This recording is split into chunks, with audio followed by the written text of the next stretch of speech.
Alright, I'm here to do a quick tutorial on how to prepare an image for screen printing. We're going to make a transparency, a black and white transparency that we can use with photo emulsion to make a screen.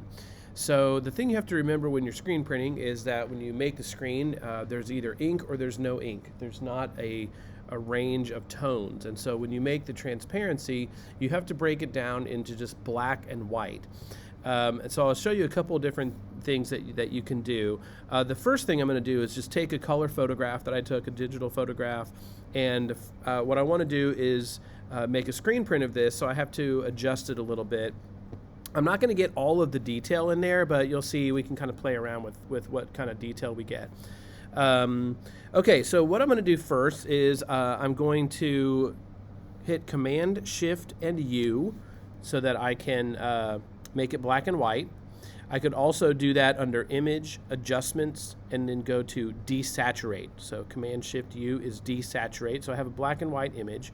The next thing I want to do is go to my filters and go to my filter gallery. And there's a couple of different filters that I can use. You can see I've already probably did this last time I went into my filter gallery. I'm going to click Fit in View so that I can see the whole image.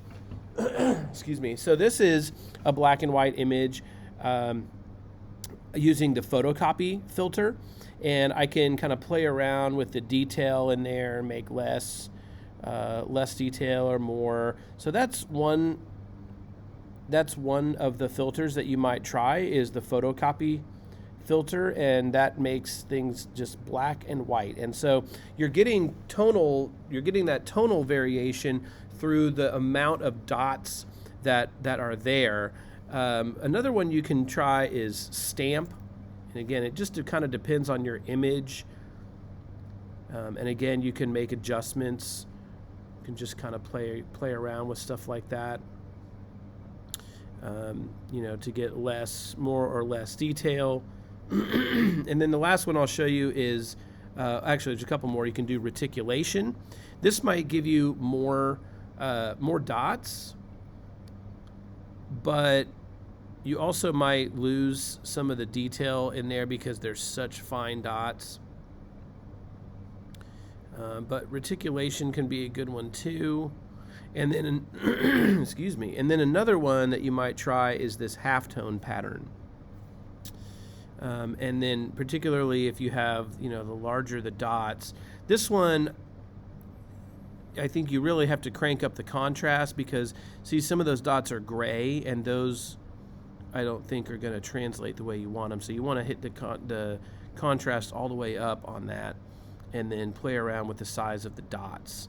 So you can get some tonal range that way. So this is kind of when that cross hatching and stippling from your drawing classes comes in, is understanding how that might work. All right, when you get it where you want it, just click OK, and then you would just print that out and use that as your transparency. Now, if you have multiple colors, things get a little more complicated. I have an image here that I've already used. It was a black and white image, or it was actually a color image that I photoshopped, and I made it black and white. And then I did something called Posterizing, which I believe is in Adjustments, and you can go here to Posterize, and it will kind of break things down into larger blocks.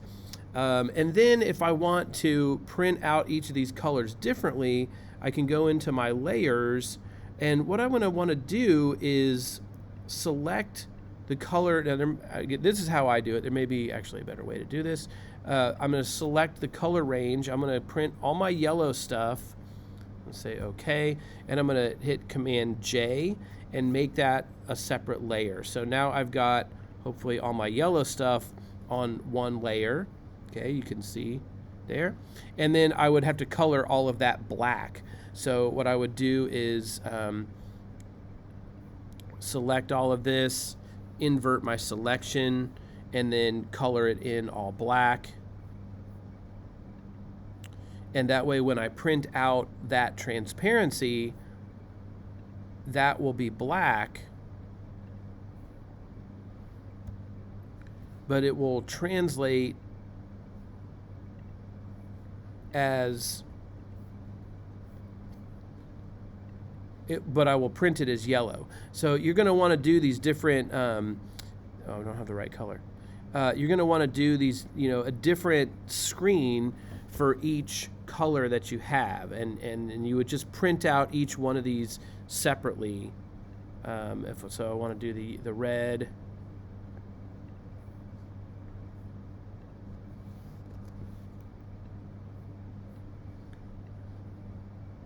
Select the color range.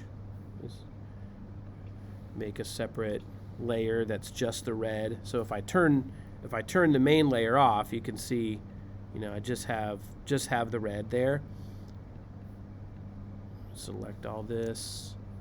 Select all the inverse. Invert the selection.